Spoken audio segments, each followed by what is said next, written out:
오랜 침묵 끝에 하나님은 욥에게 말씀하기 시작했습니다. 38장과 39장에서 하나님은 욥에게 창조 과정과 창조 세계에 대한 많은 질문을 했습니다. 물론 욥은 단 한마디도 대답하지 못했습니다.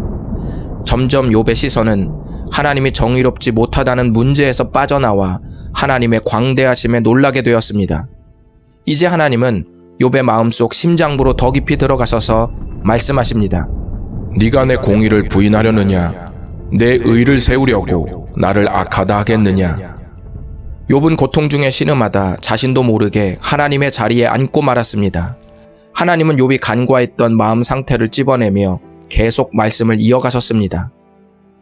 그런데 이후에 하신 하나님의 말씀은 도통 이해가 되지 않습니다. 갑자기 하나님은 두 짐승을 욥에게 자랑합니다.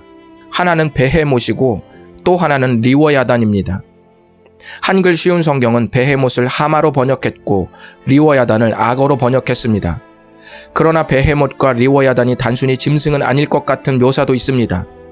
예를 들면 베헤못이 소같이 풀을 먹는 짐승이라고 하다가 그의 꼬리를 묘사할 때는 백향목이 흔들리는 것 같다고 설명합니다. 또 리워야단은 딱딱한 비늘을 가졌다거나 목덜미에 힘이 있다는 말로 봤을 때는 악어 같은 느낌도 들지만 바다를 통째로 휘젓는다는 기록을 보면 특별한 존재 같기도 합니다. 그래서 학자들 간에도 이 짐승의 정체를 단순히 하마나 악어로 보기도 하고 고대 근동의 신화 속 괴물이나 악을 상징하는 세력으로 보는 등 의견이 분분합니다.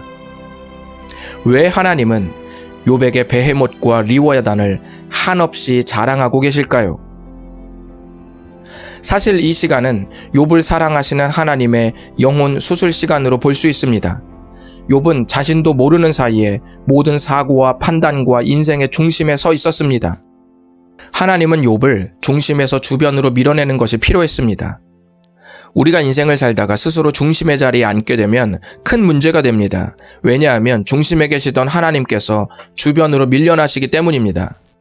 우리가 우리 인생의 주인이 된다고 해도 우리가 인생의 문제를 다 해결할 수 없습니다. 인생은 우리 능력 밖의 일입니다. 어떤 사람은 생각하기를 하나님을 변두리로 몰아내는 삶이란 하나님의 이름을 저주하고 하나님을 믿지 않겠다고 거부하거나 노골적으로 불신하는 행위가 있어야 한다고 생각할지 모르나 하나님을 주변으로 밀어내는 방법은 의외로 간단합니다. 내가 결정하고 내가 선택하며 사실보다 내가 느끼는 감정의 노예로 살면 주님은 이미 주변으로 밀려난 것입니다. 그리고 주님이 주변으로 밀려났다는 말은 곧 내가 그 중심을 꿰찼다는 말과 같은 말입니다. 하나님의 수술은 중심의 자리에 있던 욥의 논리와 신학과 경험과 감정을 주변으로 밀어내는 것이었습니다. 하나님께서 베헤못과 리워야단을 집중해서 자랑할 때 욥은 상대적으로 작아졌습니다. 이 순간 그는 인생의 주연에서 조연으로 옮겨지게 됩니다. 인생을 단 한 번도 조연으로 산 적이 없는 사람들은 자신이 조연이 될 때 극도의 서운함과 불안감, 그리고 때에 따라서는 분노도 찾아옵니다. 그렇지만 주연으로만 살 때 볼 수 없었던 새로운 관점으로 자신의 인생을 관찰하게 됩니다.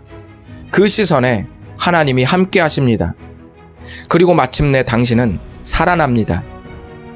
침례 요한은 예수님을 바라보며 주님은 흥하여야 하고 자신은 쇠해야 한다고 고백했습니다. 진정한 조연의 고백이 아닐 수 없습니다. 그러나 놀라운 사실은 스스로 주님 앞에서 쇠해야 한다고 했던 그의 인생을 두고 예수님은 말씀하셨습니다.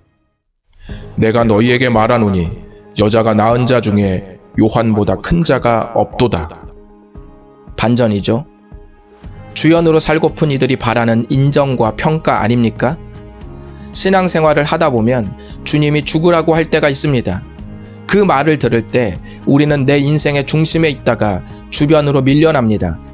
그러나 그 명령은 동시에 우리를 새로운 인생의 시선으로 이끕니다.